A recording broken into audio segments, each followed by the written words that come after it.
Hello guys, welcome back to the Optimal Physique Development Podcast. Can't remember off the top of my head what episode this is, but I'm sure me and Austin covered that in the intro. But we have the one and only evil genius, Mr. Broderick Chavez. I know you guys were really excited for him to come on, judging by the amount of response that the post in the OPD group got.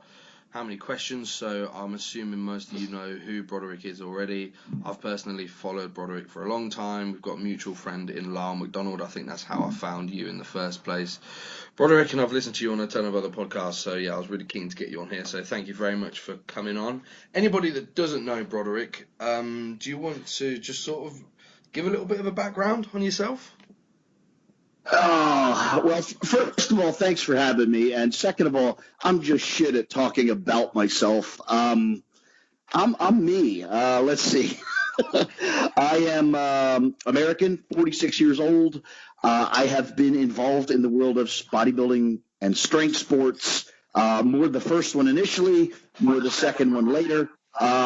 Since about age 10, I walked into a commercial gym for the first time on Christmas Day, 1981. So that gives you an idea of the width and birth that I have covered. Competed on the national level in teenage bodybuilding. Competed in the national, international level in powerlifting, strongman. I played with some Highland Games, throwing sports, that sort of thing. I have coached athletes going all the way back to my high school era. I coached athletes ranging from track and field to competitive powerlifting. In the modern era, I've coached athletes that have actually walked on the Olympia stage. So I've covered the width and birth and been doing this a really long time. Something I didn't mention on there.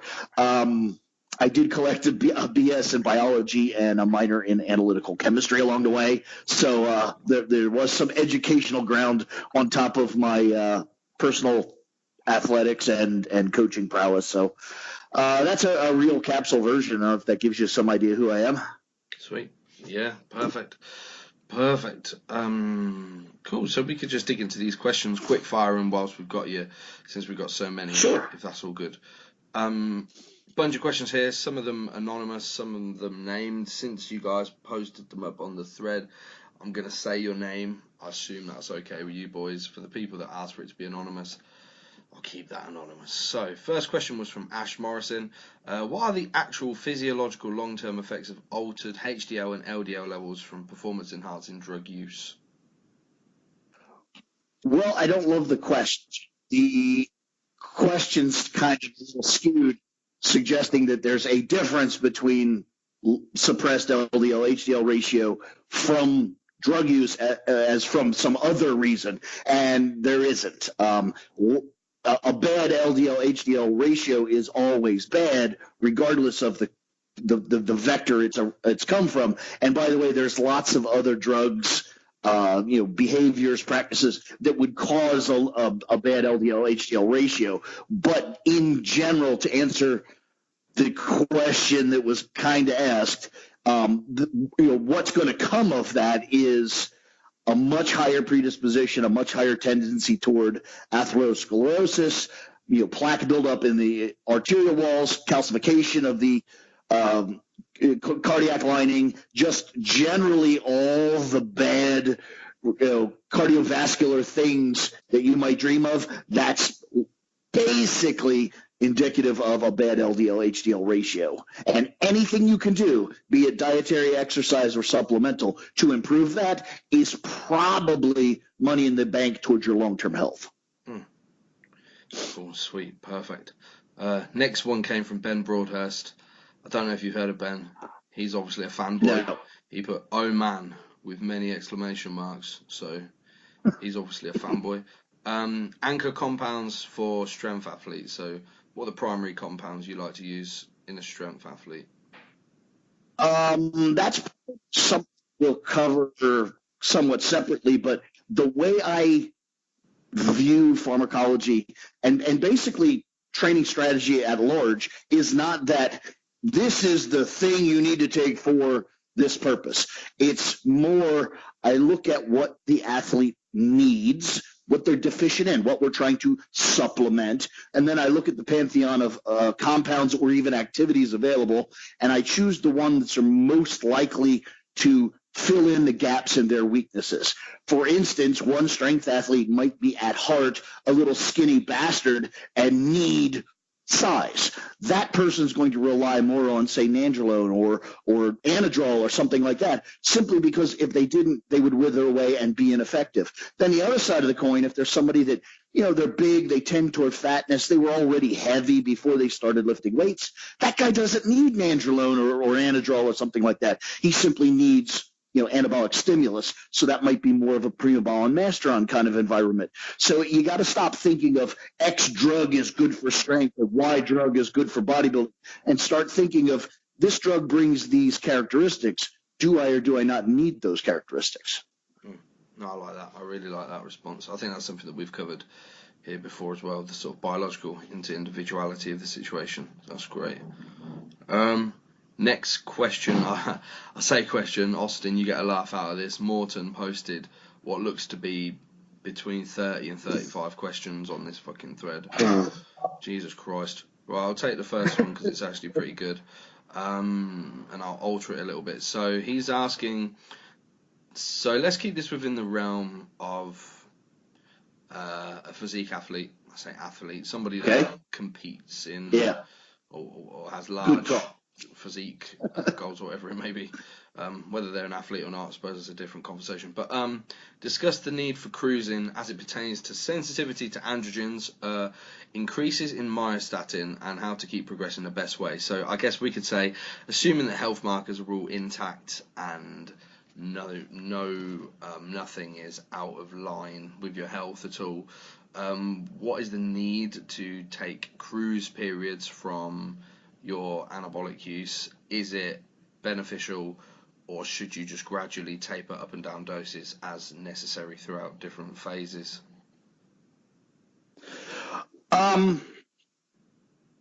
Once again, the question kind of goes against the grain of the way I think. I'll try and be fair and answer the question asked, and that is, ultimately, health is the thing that's going to allow you to continue or not. So if your health markers are good, then there's no medical need, clear word, medical need to reduce your dosage. However, what I would say there is, to answer a question not asked, is I am of the belief that everything has a distinct timeline. One of those things being your ability to maximally perform any given kind of task. It's the reason, in my opinion, that other than drug use, that periodization came into being. I believe that it is, and I deal with athletes literally as high as IFBB pros, as high as people that have gone to the Olympics. And even with that demographic, I find that it is borderline impossible to truly pin all of the things you need to do to maximize your results for more than about 20 weeks. If you are really doing something full speed for more than 20 weeks, my suspicion is you're actually fooling yourself, and you're not. So with that in mind, if the lifespan of your optimal operational zone is about 20 weeks, it kind of makes sense to tailor your training, your nutrition, and lo and behold, your pharmacology to that. Even if there's no medical reason to need to downturn, if your performance isn't adequate to your dosing, now you've got a zone of waste. And that's always bad, wrong, and inefficient, and I would suggest you didn't do it.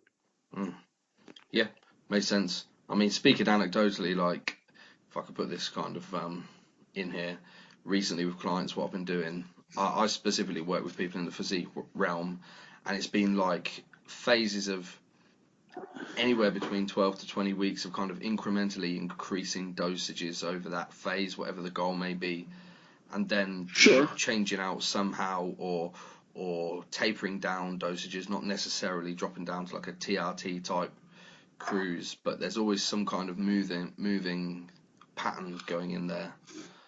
Like you say, periodizing the use rather than just a blasting 1 gram year round,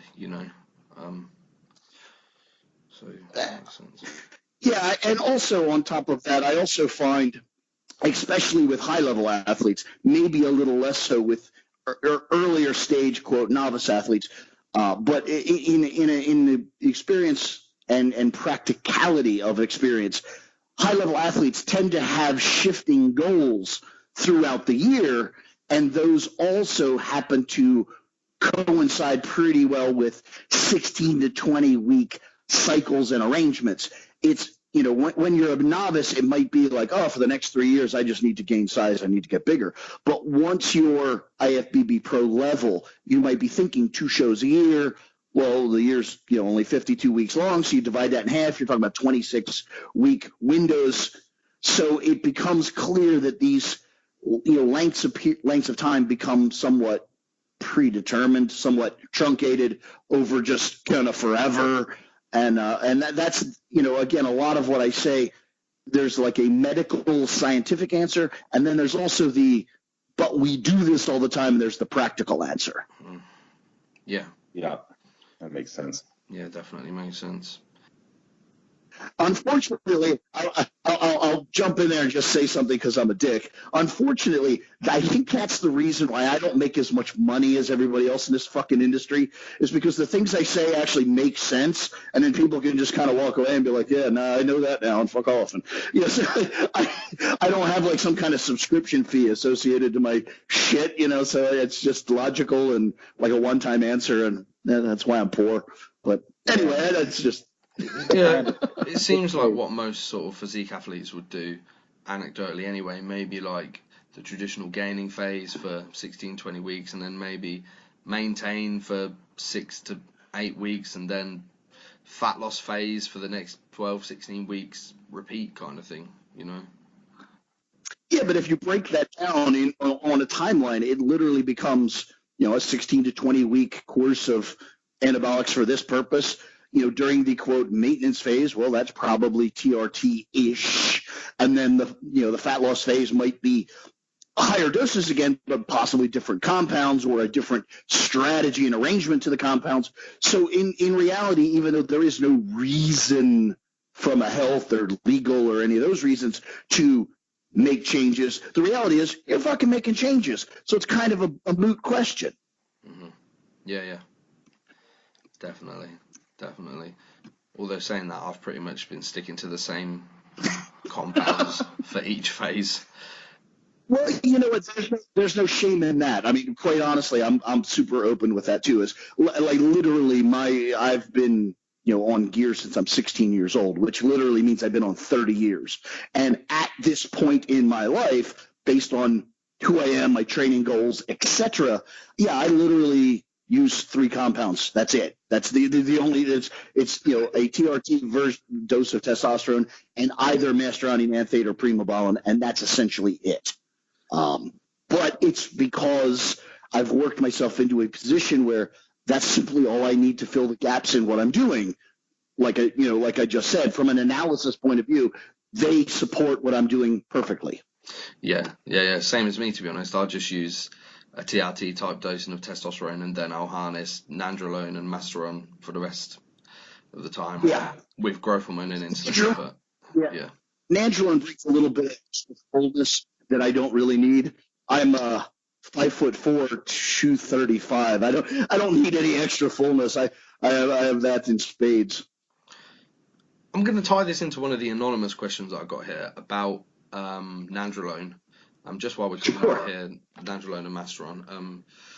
So the question was quite extensive. I'm going to try and cut it down here. But what do you think about TRT dose testosterone? And I'm guessing this question is based on what they've seen me do, because I've posted in the group prior blasts on me running high levels of nandrolone in the 2 grams plus range with 100 milligrams of testosterone or less. They're asking about how effective that is for hypertrophy, what your feelings are on the necessity of DHT to balance out preferential binding of DHN, and possible lethargy caused by nandrolone. Is that due to DHN and lack of androgens as well? there's a bunch of science hiding in and under and around that question. As far as the first part, what do I think of that for hypertrophy? I think that's wonderful for hypertrophy. Nandrolone is more anabolic per unit milligram. Nandrolone brings more water retention, more carbohydrate retention, greater production of creatine synthase. All wonderful things for hypertrophy. The problem with nandrolone in a vacuum is that it doesn't, or if it does to a really small degree, convert to estrogen and DHT, both of which ultimately become a problem metabolically and operationally, sex drive, libido, etc. So the introduction of some level of testosterone, 100 milligrams, I think is actually probably a bit on the low side. I think your typical TRT dosing ought to be somewhere between 1 and 2 milligrams per kilogram weekly. So depending on the size of the person, maybe that's a proper dose, but bodybuilders tend to be bigger. So, if it's a 100 kilogram person, I would say that TRT dosing probably should be closer to 150, 200 milligrams. That seems to replace to a high median level of what, quote, normal testosterone would be. Then the normal enzyme pathways, i.e. aromatase and the 5-alpha reductase, do their voodoo, generate an appropriate and little parentheses natural amount of estrogen and natural amount of DHT. They go about their business of cascade into the metabolism, and everything essentially works the way it's supposed to, only elevated at a far superior anabolic level.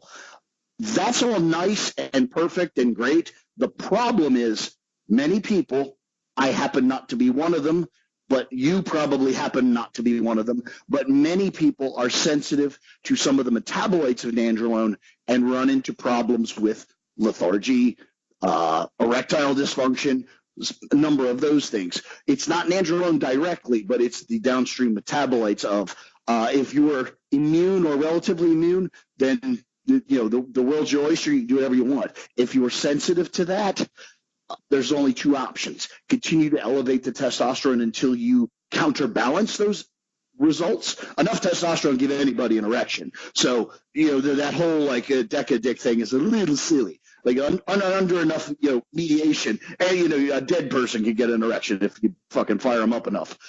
Or simply avoid nandrolone and use a different compound. But that's basically your attitude there. As far as the lethargy, in a specific pathway, and is it this or is it that?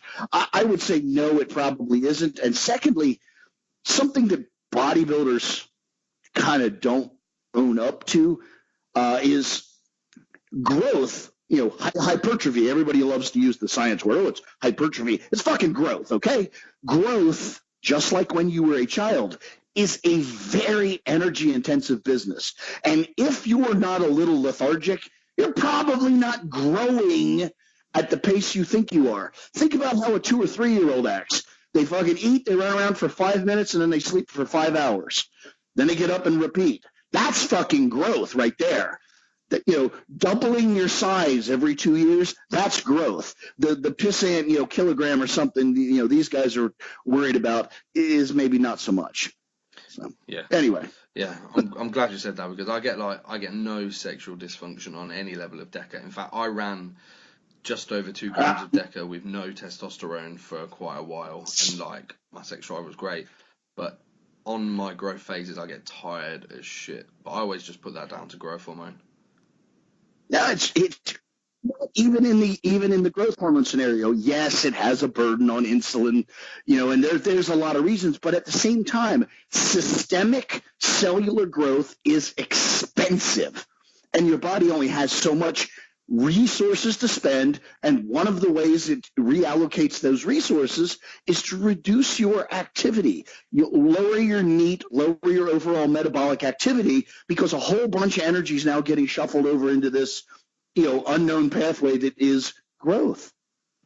Cool. So I'm going to keep talking about myself here. Sorry, guys, I'm being selfish here, because I'm that neurotic guy, and whilst I got you here. So if sex drive's good, and all of that stuff, you've got no issues there, would you keep your testosterone dose or your masteron dose or whatever where it is, because you're probably in a good ratio, even though you may be... Testosterone's a different animal. When I say testosterone, I actually mean kind of a family, and that family is basically any drug that has the ability to convert downstream into estrogen or DHT. So anything that's immune to the aromatase or 5-alpha reductase simply doesn't meet those qualifications. So in my mind, masteron would be a wholly separate animal. You would be taking that not for sex drive or not for any of those things, although it may have an impact on them. It's separate from the conversion of testosterone to DHT. So if it had an impact, it would be secondarily around the side in a sort of a concurrent way, not an interferent way. So when I say testosterone, I'm talking about basically testosterone, boldenone, dianabol, maybe trinabol, and those are roughly the major compounds that have a significant conversion over to those quote natural substrates. Everything else theoretically should be relatively independent of that. Not that they don't still have impacts on sex drive and those things, but like I said, you wouldn't be taking them for that reason. You would just be getting that bonus or even potentially problematic additional effect. So I have a quick follow-up on that. So because Joe and I have talked about this a lot in the group and on podcasts and whatnot. So we're talking about the libido and the energy portion there. Where do you think estrogen falls into that? Because you talked about, obviously aromatization from DECA, it's there, but it's less than testosterone. How do you think something like estrogen plays a role? I don't know if you're baiting me or you're actually ignorant of that subject, and I don't say that sarcastically, but dear God, is that a giant topic? But in a real simple capsule version, the male libido is driven by estrogen, not testosterone. It is driven by testosterone in that in a normal unenhanced person, testosterone is where the body derives estrogen from. Therefore, you could say, it's driven by testosterone. And, of course, the higher your testosterone levels, theoretically, more substrate you have to generate estrogen. But at the end of the day, when your pecker gets hard and you think about women, that is being driven specifically by estrogen, not testosterone. Right. I'm not ignorant of the subject, but in our group, it gets asked often just simply because when Joe and I talk about a low test or no test cycle with, a primary anabolic like DECA or nandrolone, that's always the question that gets asked. Well, what about estrogen? So that's the reason I asked. Yeah, it's enormously important. Now, keep in mind, nandrolone does have some potential to convert. It's small. I don't know of an exact percentage, but even if it were 5%, if you're taking 1,000 milligrams, that conversion is very commensurate to if you were taking 100 milligrams of testosterone. You have to think in absolute numbers at the end of the day. And if your absolute number, you may, if you went and got a blood test, and I'm hoping you would do that, you would probably see that your estrogen's probably maybe the low side of the reference range, but still in the reference range. It's not as if you have zero estrogen, because if you did, you would in fact have problems ranging from, impotence to joint pain. But just keeping it within the reference range is more than sufficient to keep all that shit working just fine. And is keeping estrogen in the reference range really maximizing our hypertrophy potential? Of course. As a matter of fact, personally, in a true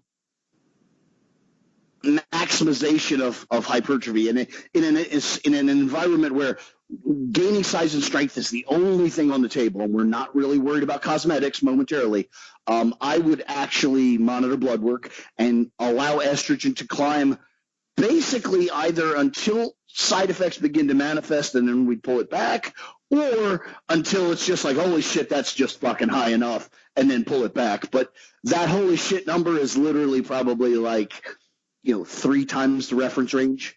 Like at that point, I'm sorry, you Jesus Christ, you have fucking enough.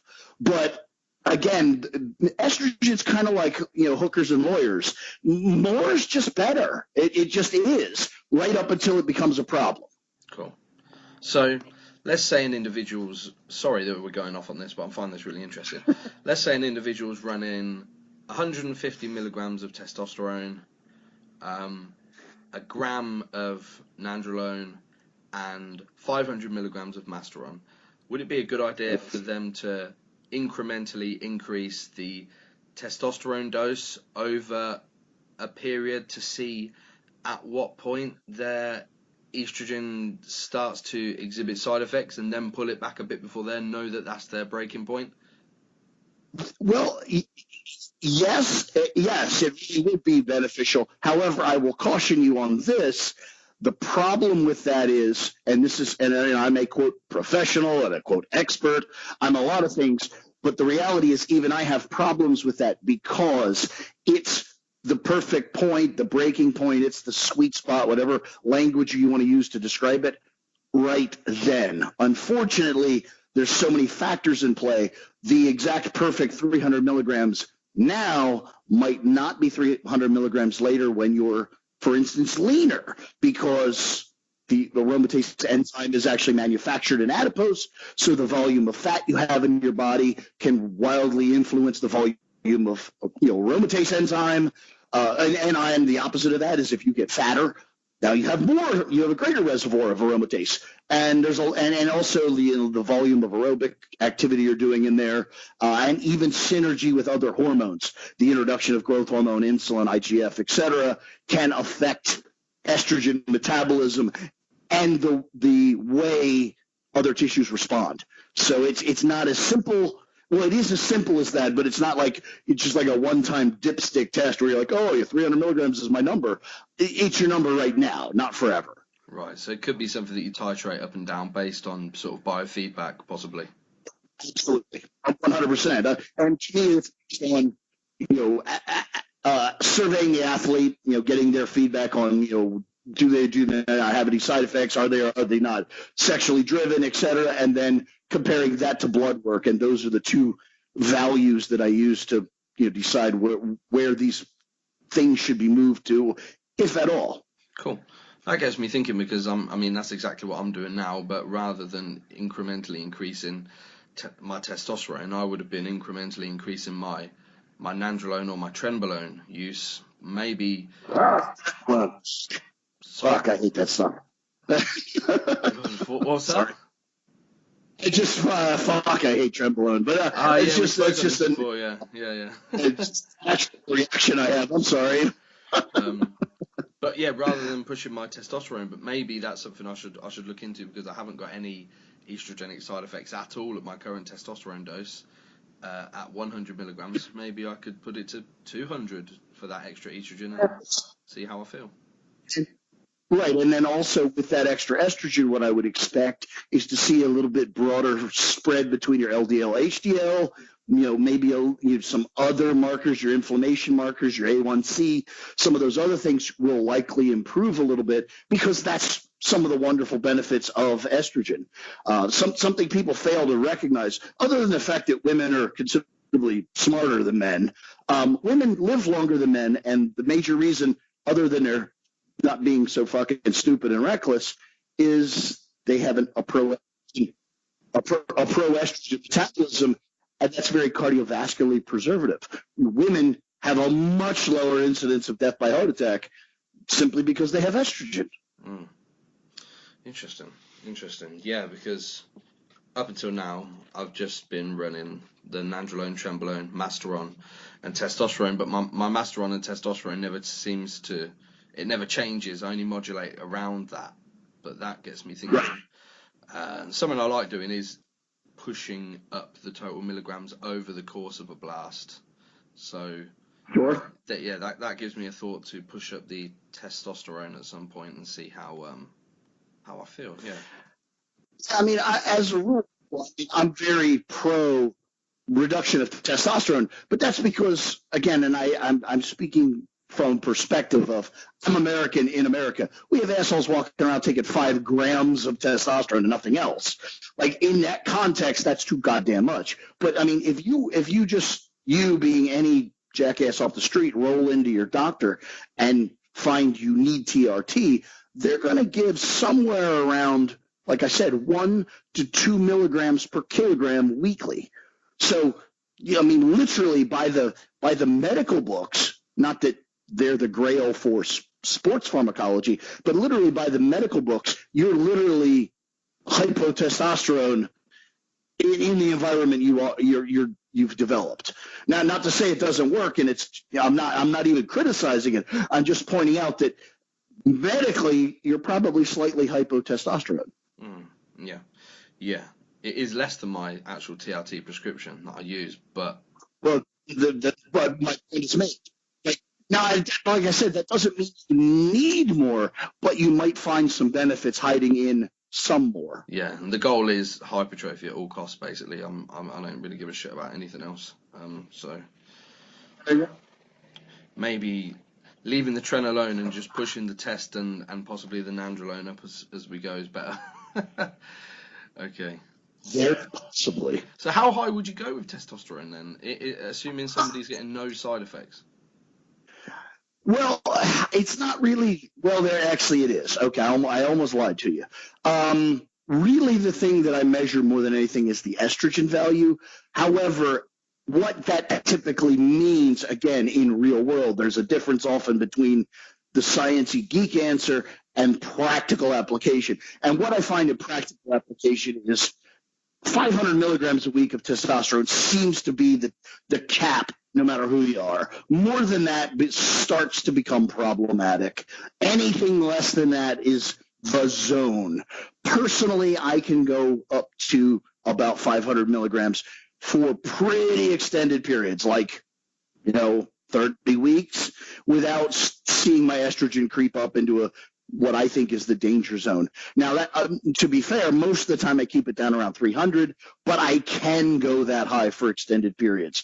I have a couple of random athletes that came to me with like really staggering testosterone doses, grams, and I've backed them down to 600, 700, and the goal is to go lower, but momentarily that's where we're seeing good numbers. But it's a radical reduction from where it was. But in general, if I'm starting from scratch, I typically find more than 500 is never necessary, and 2 to 3 is kind of the zone. And conveniently, again, here in America, most of the product is 250 or 300 milligram per mil, so it makes it pretty easy that we're going to go with 1 mil of the product you have. Nice, that's cool. So you're basing it more on blood work then, because I mean you could modulate anybody's side effects with enough androgens in there, Exactly. And something else I'd mention too. I don't know how sophisticated your listeners are with their biochemistry, but also some of the strong DHT derivatives, masteron and primobolan, and to a lesser degree anavar, actually in and of themselves have a slight reduction, a downward pressure, if you will, on aromatase conversion, meaning all by itself, 300 milligrams of testosterone will generate this much estrogen, but 300 milligrams of testosterone plus 300 milligrams of masteron will actually yield a lower estrogen value because the masteron is slightly interferent of the aromatase process. So again, when I say that these numbers move, it's not like just rolling fucking chicken bones. It's that they move because there's a lot of fucking moving parts. Okay, so if an individual's goals were all-out hypertrophy and they were running nandrolone as the primary growth compound, and they had, let's say, 150 milligrams of testosterone and 700 milligrams of masteron in there, would you recommend pulling the masteron down a bit and pushing the testosterone up, as long as they weren't suffering any side effects? No, I probably would not, only because the way you phrased the question, Masteron is more anabolic per unit milligram. Therefore, it's the winner in that if I'm weighing these 200 milligram doses on my potential to gain muscle, it's better with the Masteron. With one caveat, that also means that they're getting sufficient, little rabbit ears, testosterone's effect. If raising their testosterone value might elevate some of the peripheral effects like aggression, those sorts of things, stuff we're typically trying to weed out, but you can drive it to such levels that it's no longer there. For instance, raising aggression or raising assorted desires or arousal levels might make training better, and that, even though it's not anabolic in and of itself, might manifest more muscle down the road. So it's a little bigger than just weighing it milligram to milligram, but on a milligram to milligram basis, I would value the Masteron higher. On a big picture, I would weigh things a little differently, and potentially testosterone moves up the importance, based on my assessment of the athlete and also track record. That's a big thing. Keep fucking records. Look at it. That sort of thing. People kind of just operate in a vacuum. They just wake up each day and do their shit and fail to realize that, yesterday had some data and tomorrow's going to need some new data, and you ought to write some shit down. Right. That's interesting, because the only reason I've ever included Masteron in growth phases was for kind of balancing out androgen to estrogen ratios and for including some DHT in there with nandrolone. Yeah, I can see that, but Masteron's a wonderful anabolic in and of itself in its own right. It's a great drug. Depending on the day you ask me, I've actually been, you didn't ask this question, but I've been asked this question a number of times. And, other than your TRT dosing of testosterone, if you could only have one drug, what would it be? And depending on where I'm at in my momentarily, mindset, my answer is usually either Primobolan or Masteron. So just for what that's worth. Yeah, we've actually got a question on that from Chester Rockwell. You probably know who Chester is. I do know that he pops up all the time, and he's very active and asks very smart questions. Yeah, so that's coming up. Sorry, let's get back to these questions, because we've bloody dragged out. Sorry, I'm being selfish here, talking about my own growth stack here. Gary Thomas asks, thanks for making science so entertaining. You hold a unique position in being a friend to both Mike Israel and the Lyle. I assume he means Lyle McDonald. I'm sure you've seen the film Step Brothers, where in the midst of fighting two unlikely foes suddenly become best friends. What would it take, or do you not believe in magic? Oh, he's just talking shit here. You know what? I will actually say something funny right there. I was literally on the phone with Lyle McDonald last night while I was on the life cycle, burning away my hard-earned gains. No, not really, but I was on a life cycle. But anyway, I spoke to Lyle for about an hour, and actually that very topic came up. And for the first time in the decade that I've conversed with Lyle, he didn't immediately recoil and spasm. So even fucking Lyle can slowly warm to a topic. So today he didn't recoil violently. 4 or 5 years from now, they might actually be able to exist in the same room. It's possible. Yeah, I love seeing Lyle talk about Mike and his training program. Let me tell you something. I love Lyle to death. Lyle is the real deal. And actually, that's one of the reasons why I love Lyle, is he does not fucking waver. He's been wrong, and he's come and said, oh, shit, I was wrong, and I got to change my view. But if he thinks he's right, that motherfucker will dig his heels in, and not heaven nor earth will move him. And I fucking love that. That's the real deal. Yeah, I love that. Okay, let's keep cracking through. Toby cares. I think you know Toby. I do. Yeah. Can you get Broderick to talk about the magical recomp of DMP and insulin? Yeah, if that's a thing you want to do. Actually, I would, before answering that, I would say, well, in part of answering that, I would say, first of all, both of those compounds independently work wonderful. People have this attitude that insulin has no value except with growth hormone or except with DNP or except in this scenario. Insulin by itself is fucking magnificent compound. It's anabolic, it's anti-catabolic, it's nutrient partitioning. It's basically the wonder compound. Quite honestly, I'm a little bit, quote, famous, dumb little rabbit ears, for promoting a high carbohydrate diet. The reality is I don't actually give a fuck about carbohydrates. It's that carbohydrates make insulin, and insulin is wonderful, magical stuff. So if you have the choice of eating these three things, one produces insulin, the others do not, guess which one you ought to choose? That's a fucking no-brainer. Everyone but, Dave Palumbo and his ilk have figured that the fuck out. So honestly, I mean, the whole, like, the way the question was phrased of, the magic of DNP and insulin, not so much. Now, having said that, DNP is wickedly ruthless, powerful stuff that causes, vast inroads into your energy reserves. Using insulin in concert with it is a great way to try and keep pace with that potential catabolism. So would I use them together most of the time? Yes, but bear in mind, you just start throwing 100 milligrams of DNP down your neck, you will lose body fat. Unfortunately, you will probably also lose a bit of muscle mass. That's where the insulin would come in. It can anti-catabolically, preserve a measure of muscle mass that you wouldn't otherwise. Yeah, I've always used insulin with DNP. Anecdotally, it works really well.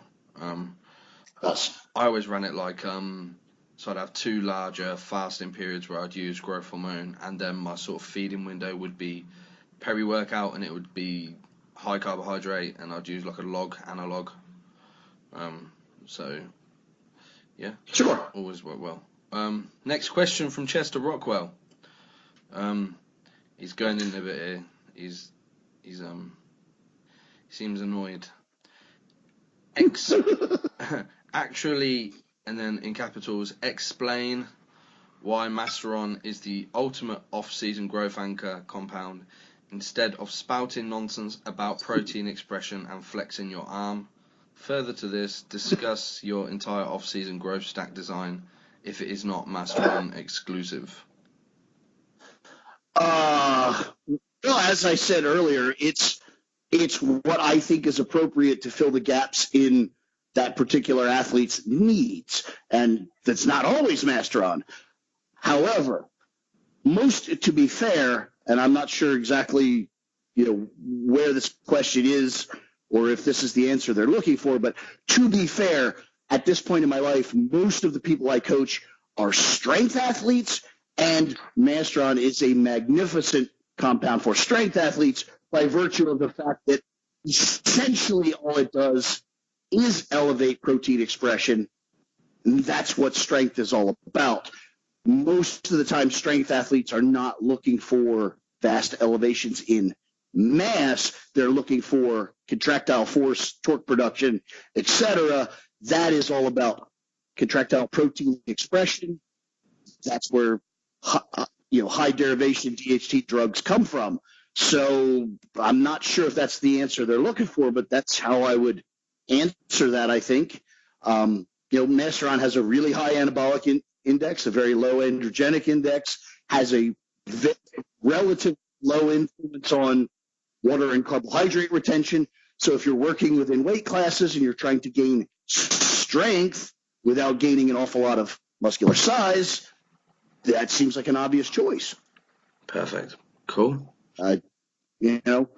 It's funny, and I'm not necessarily criticizing Chester. I think he's a little contrary to a lot of the things I say, but I'm not necessarily criticizing him. But what I think happens here a lot of times is people fail to consider the context.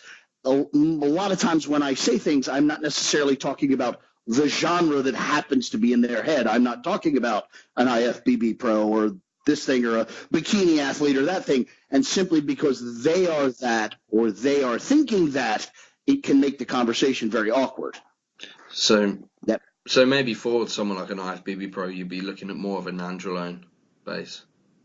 Very, very possible, because about a very non-functional athlete, it's prizing size and muscular volume over contractile force and those sorts of things.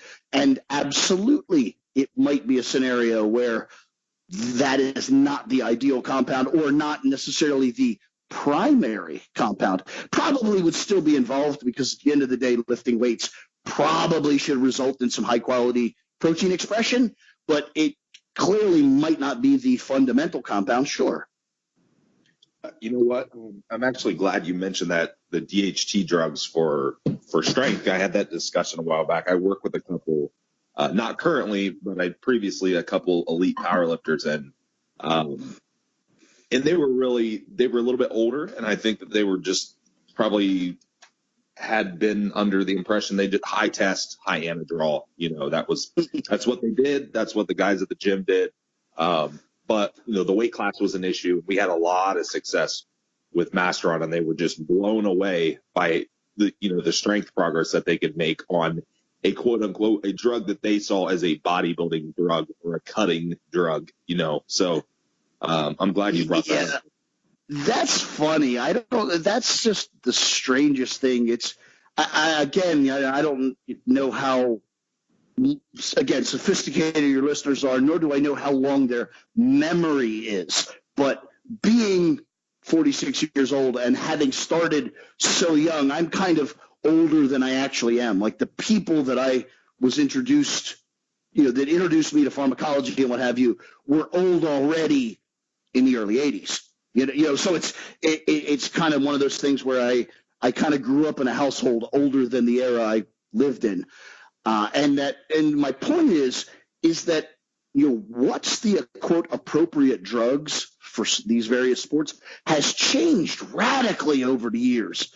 Point in case, perfect example, Arnold, the everybody wants to look like the classic physique, if we could just get back to that. Arnold never took a goddamn single drop of testosterone, ever. Probably not until his 50s or 60s when he started on TRT. Arnold took Dianabol and Primabol, and he was super fucking open about it. Everybody basically knew that. Yet, everybody today is abusing the fuck out of testosterone, and they all have the same attitude. Oh, geez, bellies are really big. People look stupid. We ought to get back to the classic thing. Oh, think I'll take more testosterone. Meanwhile, the fucking physiques they want weren't built on testosterone. It's fucking asinine. Yeah, we have that conversation in the group quite a lot. Yep. Jesus Christ, Allah be merciful. I mean, I'm aware that I have problems and I'm not the beacon of sanity, but that's a fucking irrational, insane argument. It's just stupid. Like, if you write those words down and read them to yourself, you should be able to work the solution to that in about a second. Well, the issue is you're relying on people using basic logic and connecting dots, and we know that that's just not reality. So it's just not accurate. Yeah, exactly. But everybody, if we could just get back to Arnold's physique, but then you suggest they use Primabol, and then they're like, oh no, but that's a girly drug. No, fuck no. I'm like, all right, fuck off then. I think I'd have to use about 5 grams of Primo to see anything from it with my response. Well, but the good news is it's a very, very safe compound. 5 grams probably wouldn't hurt. Let's try it. I wonder what that would cost. What's 5 grams going to cost, though? Austin, I've got it. I've got a lot of this Primobolan and Anthe 200 milligram per mil hanging around that I never used. Oh. So, I got about 20 bottles of it. Run it after this blast. There you go. 300 tests, 2 gram Primo. I wouldn't be surprised that you could replace your nandrolone essentially milligram for milligram. What you would probably find is a slight reduction in body weight because of a release of water and carbohydrates, etc. But your actual contractile protein expression and retention probably be very, very similar. It's interesting. I always thought nandrolone milligram for milligram was the way larger anabolic potential. Well, It probably is, but you're also not a beginner. You're not a lot of things. And some of those values get less and less important once you already have myonucleation, muscle memory, etc. Interesting. Yeah, I'd like to talk to you a little bit more about what I'm doing at the end, if that's all right. I'm being selfish again. Let's do this. Another question here. Does the GH and insulin combo increase protein requirements? If so, how much would you increase it from your usual 2 grams per kilogram of body weight recommendation? That's actually a really, really, that is actually a really, really good question. And I'm completely forthright in that I have not actually decided where I stand on that.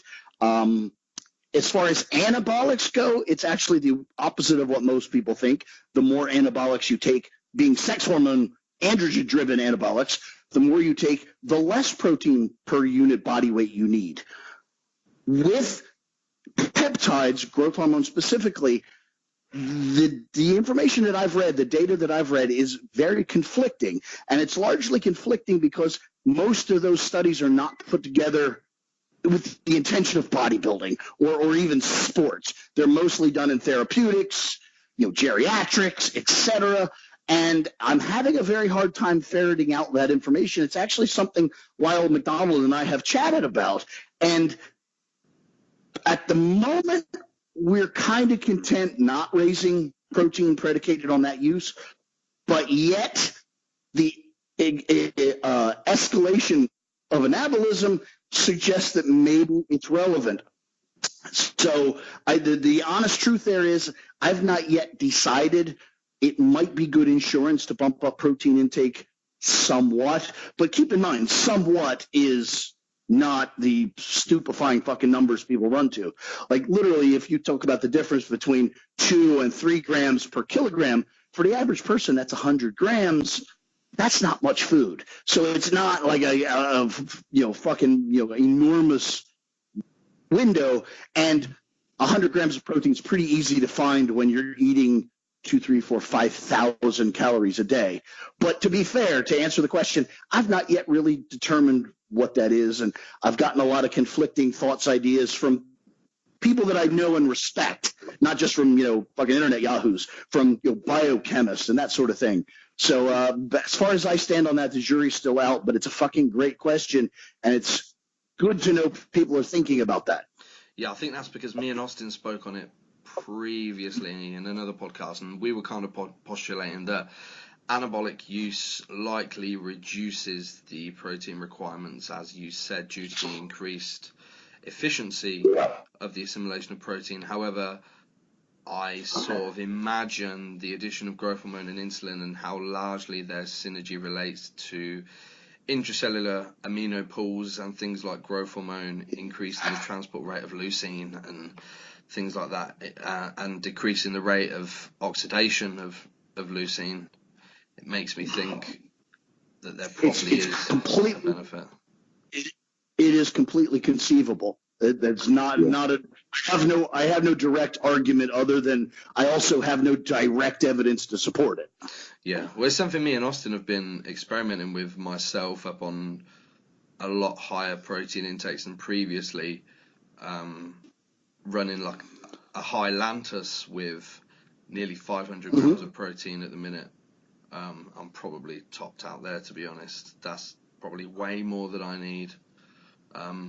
That's actually, Milo Saishev is pretty systematically suggesting 5 grams per kilogram, and his argument is actually pretty reasonably sound in that it's not dangerous and it certainly ensures that you're getting enough. Yeah, and I think that's the thinking. Under that guideline, I mean, that's completely acceptable. My rebuttal to that would be, but carbohydrates are more insulinogenic and more insulin would be better.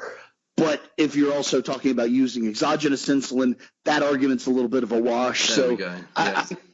I kind of throw my hands up and go, yeah, if you want to eat that much protein, go ahead. Yeah, well, eating that much protein, I can take 60 units of Lantus and probably another 60 units of Humalog on a training day between about 400 grams of carbohydrates and 500 grams of protein. So I buy that. yeah, and it I mean, it at least Yeah, allows me to think I'm not stimulating lipogenesis a ton with that much protein in there. If anything, it's just going to be promoting skeletal muscle hypertrophy because I'm just forcing more amino acids into the cell, you know?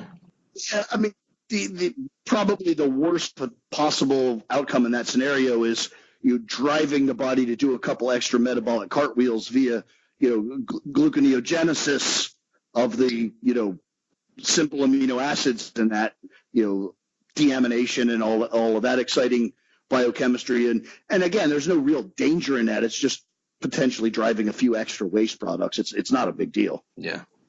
I think we will probably be leaving it there anyway and just focusing on carbohydrates now anyway because I'm hungry for the carbs. But it's been an interesting experiment so far. You've been able to push your insulin pretty high, but right now we're definitely gonna have to lean towards carbs because your fucking blood sugar keeps dropping, which is interesting. Yeah, that is interesting. The longer that every time I increase protein, it's almost like my basal requirement goes down. It's interesting, yeah. So. But it's strange holding less fluid and just but getting heavier as well. It's been an odd situation, but good. Next question. We've only got a couple left. Is everybody good for time here? I am. Yep. Go ahead. Faz is asking large guts and the connection to androgens. That's actually a great question. Yeah, I was expecting it to be GH insulin. The whole big guy, again, being a little older than probably your target audience and having been aware a lot longer even than that. If you go back and look at pre-GH physiques, there was the beginnings of the distended midsection. Not a lot, but they were there in the 80s, in the early 80s. When growth hormone, it existed, of course, but certainly was not used in the fashion it is today. Certainly not used to the point where it probably would result in, some sort of morphology. It probably was used to borderline no effect at all, to be completely fair. So my suspicion is, and this is a position I've held all along, is the distended midsection, quote, big gut, is more about dishealth than it is about any one individual drug. I really think it's largely pancreatic response. You see that distended midsection, quote, bubble gut in other areas than bodybuilding. You see it in alcoholics, where they have relatively low body fat but a very distended waistline. Does that sound familiar? You see that in HIV patients pretty systemically. Drug burden than it is about any one. Pancreatitis athletes you work with, maybe not athletes you've worked with, just in general. I've actually seen, I've had a couple, and I say that because I've had a couple of guys that had horribly distended guts and, and it wasn't necessarily a GI issue in that their digestion was off or something in that regard, but they ended up having underlying pancreatitis, and we corrected that, and it dramatically got better. Yeah, again, I don't see that as a coincidence, and quite also not coincidentally, you can find almost anybody. You find higher amylase levels than might be appropriate. Maybe not to the point of pancreatitis, but probably peri-pancreatitis. And the answer to your question is yes, I've seen it more than a handful of times, especially people abusing oral drugs. And interestingly, probably not interesting for your listeners, but interesting to the tone of this conversation, I personally almost died from pancreatitis. Now, not because of steroid use, I almost died of pancreatitis because I had a bad gallbladder and didn't know it. However, here's the rub. Now, even 4 weeks of any oral, name it, any oral, any methylated drug, and I get peri-pancreatitis type symptoms. So my pancreas is now enormously sensitive to additional abuses. But to answer your question, yes, I've seen pancreatitis in sports a bunch of times, especially among people that use orals, and even better among the tough guy, quasi, biker douchebag powerlifters that think, drinking whiskey in between their fucking sets is a great idea. Yeah, those guys get pancreatitis all the time. Okay, yeah, makes sense. Yeah. Yeah, again, that's kind of my point, is a lot of the shit just doesn't make sense. Yeah. Apart from that, there was just a few questions on metformin, but we've beat the shit out of that. Are you guys pro con metformin? Where do you stand? I'm curious. I'm a huge fan. Oh, okay. I'm probably the poster child, so yeah, I'm the banner waver. So yeah, we're in good company then. Fair enough. And we've talked about the whole idea of metformin inhibiting hypertrophy, and we've put plenty of research up. We've beat the shit out of that topic. Yeah. So yeah, metformin's bad for hypertrophy. Meanwhile, Ronnie Coleman was the greatest bodybuilder that ever walked the planet. Weird. It's A lot of talk weird. on AMPK, but what about that? Got to differentiate between the alpha 1 and alpha 2, what's glucose? I was just going to say, the average person doesn't have any understanding that AMPK is actually a family of proteins, and not all of them are equal. Not all of them even have protein expression, degradation. And that's the problem with, like, as soon as somebody AMPK or mTOR comes out of somebody's mouth is, again, not to be a jerk, but I'm the quote expert, and I fully know that I don't fucking understand it properly. So I'm pretty sure Joe Average Flex Magazine doesn't have any idea what the fuck they're talking about. Awesome. Well, yeah, that brings our questions to a close, Broderick. So thank you so much. That's been really good. Really enjoyed that. And it's cool to see that actually we're all pretty much online with everything. Yeah, that in itself is a little bit of a dangerous thing. It's always good to talk to people that challenge your views, but at the same time, a little reaffirmation is nice as well. So what you're saying is we need to get Lyle and Mike on. We need to trick them and not tell them. Yeah, exactly. Yeah, you have one voice and have it, we'd like you to debate, expert X, and have the voice distorted.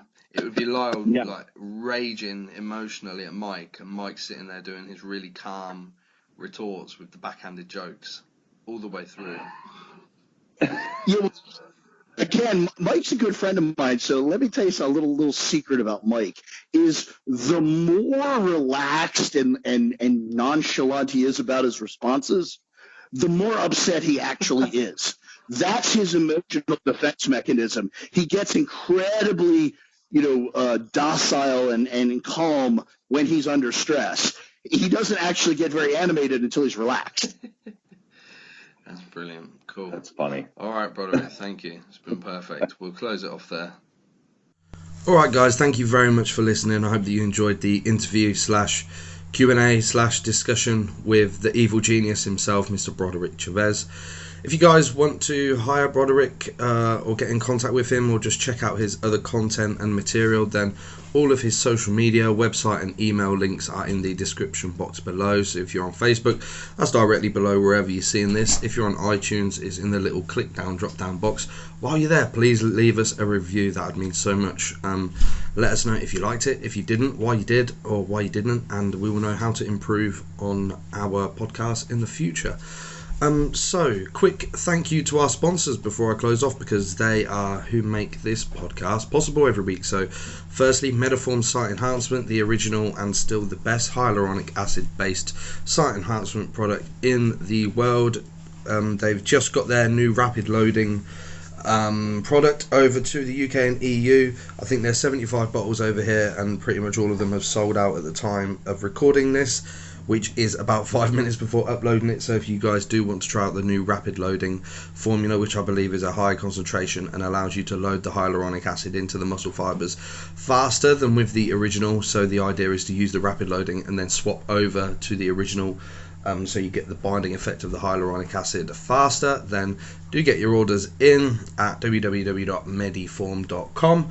Also shout out to KOMPAK, KOMPAK.store, for all of your show day needs. Order everything you need from one single site, get it in one box, super easy, personalised, and you don't have to shop around and stress out beforehand. Team Metal Clothing Co., new website launching this week, I believe Alex says, so I'll update you guys when that all comes through. And thank you so much for listening, guys. Questions, queries, complaints, or just to show us love or anything, guys, post it up in the OPD group. If you want in the OPD group, either just apply by searching Optimal Physique Development on Facebook, or drop me a message at any of my social media and I'll go ahead and let you in, as long as you're not a troll. I'm there to talk about Austin's low calories or my high protein intake.